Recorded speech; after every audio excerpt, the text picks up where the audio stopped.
नमो भगवते वासुदेवाय।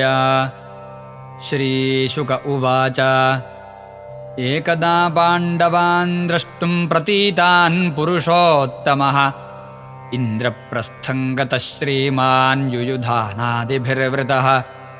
दृष्ट्वा तमागतं पार्था मुकुन्दमखिलेश्वरम् उत्तस्थुर्युगपद्वीराः प्राणामुख्यमिवागतम्। परिष्वज्याच्युतं वीरा अङ्गसङ्गहतैन सह सानुरागस्मितं वक्त्रं वीक्ष्य तस्य मुदञ्ययुः।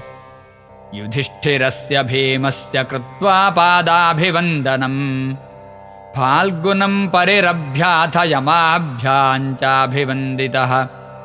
परमासन आसीनं कृष्णमनिन्दिता नवोढा व्रीडिता किञ्चिच्छनैरेत्याभ्यवन्दत।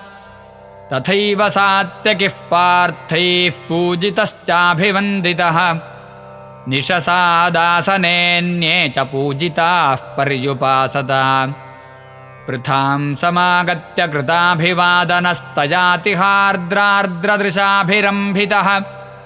आपृष्टवांस्ताङ्कुशलं सहस्नुषां पितृष्वसारं परिपृष्टबान्धवः।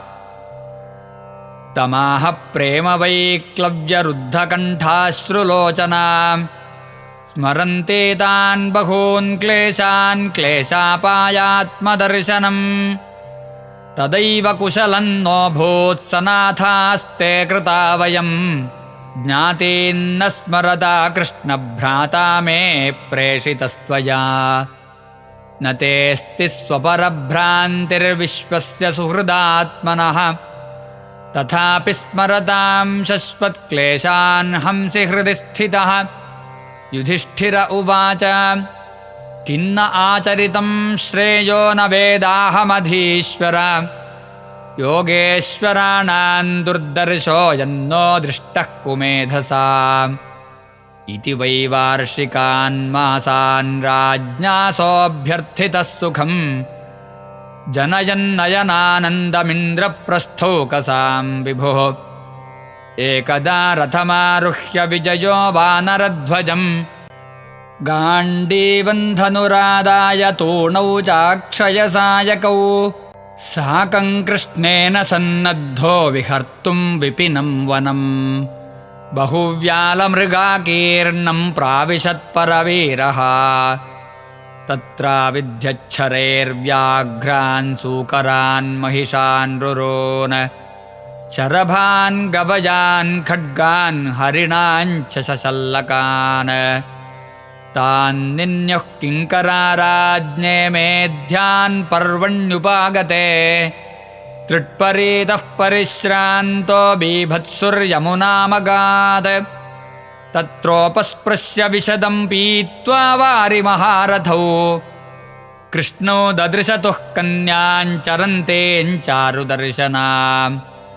तामासाद्य वरारोहां सुद्विजां रुचिराननाम्। पप्रच्छ प्रेषितः सख्या फाल्गुनः प्रमदोत्तमाम्। का त्वं कस्यासि शुश्रोणि कुतोऽसि किञ्चिकीर्षसि। मन्ये त्वां पतिमिच्छन्तीं सर्वं कथय शोभने। कालिन्द्युवाच अहं देवस्य सवितुर्दुहिता पतिमिच्छति। विष्णुं वरेण्यं वरदं तपः परममास्थिता।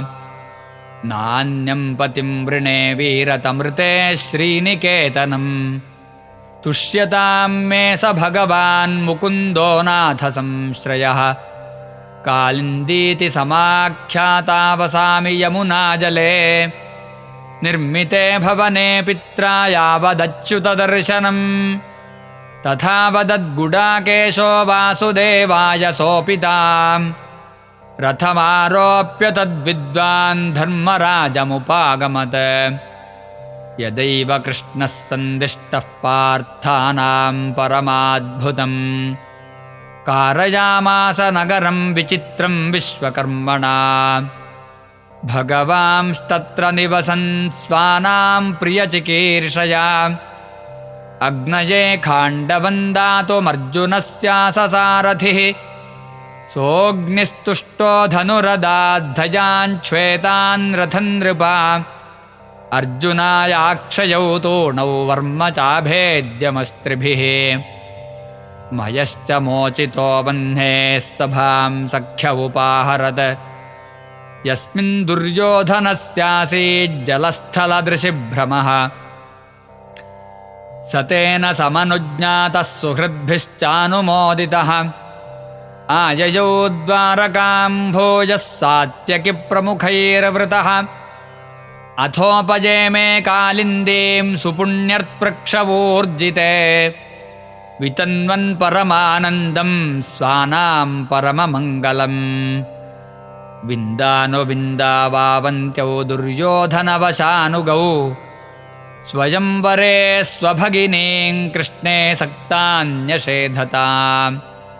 राजाधिदेव्यास्तनयां मित्रविन्दां पितृष्वसुः प्रसह्य हृतवान् कृष्णो राजन् राज्ञां प्रपश्यताम् नग्नजिन्नाम कौसल्य आसीद्राजातिधार्मिकः तस्य सत्याभवत्कन्या देवी नाग्नजिती नृपा न तां शेकुर्नृपा वोढुमजित्वा सप्तगोवृषान् तीक्ष्णशृङ्गान् सुदुर्धर्षान् वीरगन्धासहान् खलान् तां श्रुत्वा वृषजिल्लभ्यां भगवान् सात्वतां पतिः जगाम कौसल्यपुरं सैन्येन महतावृतः स कोसलपतिः प्रीतप्रत्युत्थानासनादिभिः अर्हणेनापि गुरुणा पूजयन् प्रतिनन्दितः वरं विलोक्याभिमतं समागतं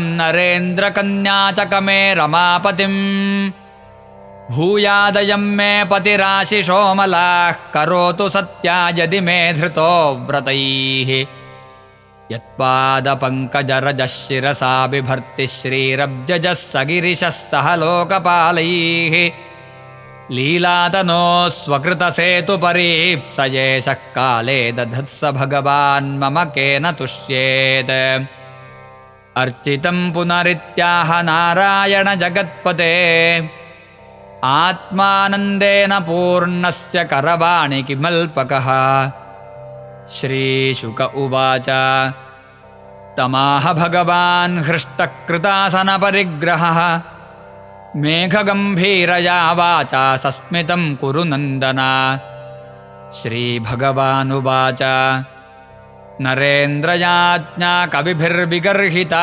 राजन्यबन्धोर्निजधर्मवर्तिनः तथापि याचे तव सौहृदेच्छया कन्यान् त्वदीयान्न हि शुल्कदा वयम् राजोवाच कोऽन्यस्तेभ्यधिको नाथ कन्यावर इहेप्सितः गुणैकधाम्नो यस्याङ्गे श्रीर्वसत्यनपायिनी किं त्वस्माभिः कृतः पूर्वं समयः सात्वतर्षभा पुंसां वीर्यपरीक्षार्थं कन्यावरपरीप्सया सप्तैते गोवृषा वीरदुर्दान्ता दुरवग्रहाः एतैर्भग्नाः सुबहवो भिन्नगात्रा नृपात्मजाः यदि मे निगृहीताः स्युस्त्वयैव यदुनन्दन वरो भवानभिमतो दुहितुर्मे श्रियः पते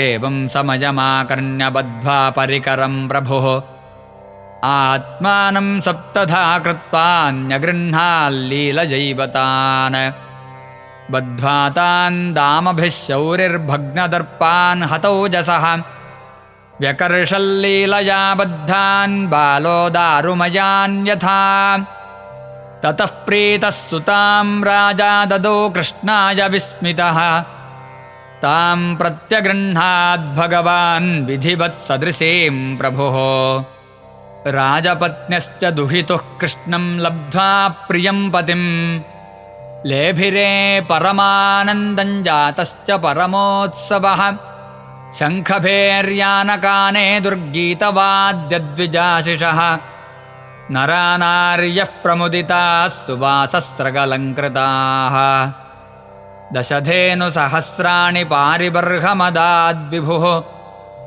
युवतीनां 3,000 निष्कग्रीवसुवाससां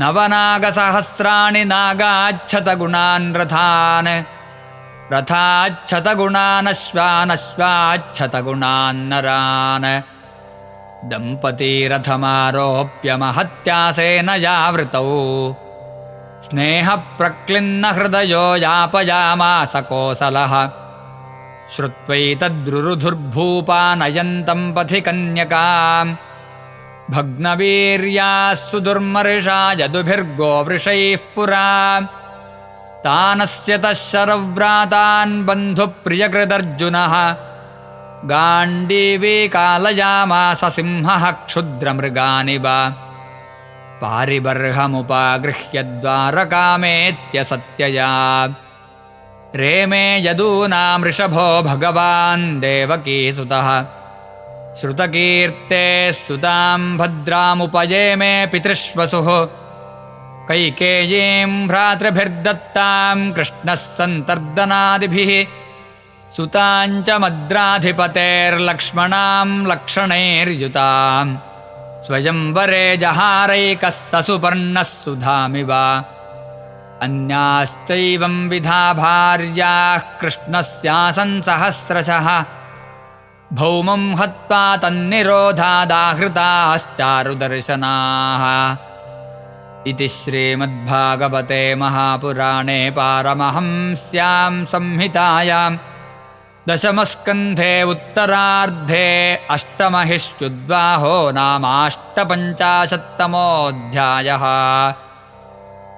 सर्वत्र गोविन्दनामसङ्कीर्तनं गोविन्द गोविन्द।